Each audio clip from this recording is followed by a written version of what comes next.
In front of me is Tank 3 Pro, and today I would like to show you how you can edit password saved in Google Passwords Manager.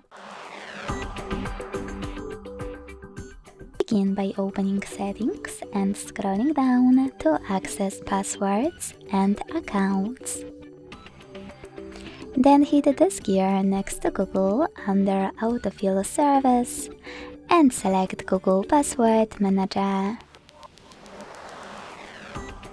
Now you can click on any password you wish to edit and enter your current screen lock. Then hit Edit button and change whatever you want to.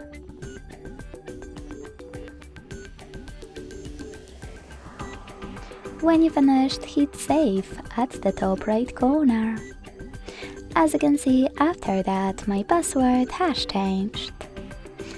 Thanks so much for watching. If you enjoyed this video, leave a like, comment and subscribe. Bye!